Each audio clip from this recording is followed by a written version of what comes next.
on écoute la suite. Merci à vous.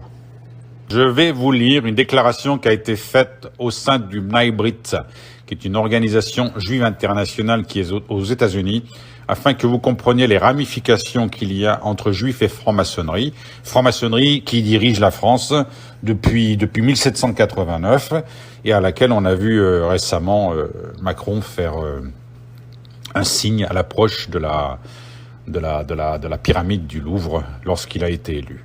Voilà, je vous cite donc les propos, vous allez voir, c'est édifiant. Voilà. Cette secte exclusivement juive est interdite aux goïnes, c'est-à-dire tout ce qui est non-juif. Les propos qui y furent tenus ont été cités par le Réveil du Peuple de février 1936. Oui, ça date pas d'aujourd'hui. Alors, aussi longtemps que subsistera parmi les goïnes, c'est nous, une conception morale de l'ordre social, et aussi longtemps que la foi, le patriotisme et la dignité n'auront pas été déracinés, notre règne sur le monde est impossible. Alors je fais une parenthèse. Pourquoi on cherche à déstructurer l'Église?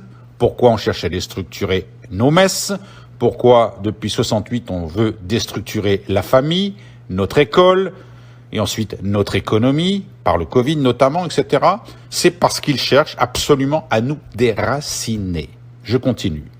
Nous avons déjà accompli une partie de notre tâche, mais nous ne pouvons encore prétendre que tout le travail est accompli. Nous avons encore un long chemin à parcourir avant de renverser notre principal ennemi et l'Église catholique. Voilà pourquoi, parenthèse, les Juifs, depuis 1789, ont imposé la laïcité dans les écoles et dans notre vie sociale.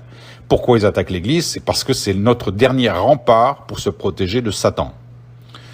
Nous devons toujours avoir à l'esprit que l'Église catholique est la seule institution qui est maintenue et qui, tant qu'elle se maintiendra, nous barrera la route. L'Église catholique, par son travail méthodique et par ses enseignements édifiants et moraux, tiendra toujours ses enfants dans un tel état d'esprit qu'ils auront trop de respect d'eux-mêmes pour plier devant une domination et pour fléchir devant notre futur roi d'Israël. Futur roi, parenthèse, l'antéchrist, c'est-à-dire un produit directement de Satan, ce qui démontre bien que les Juifs sont des satanistes.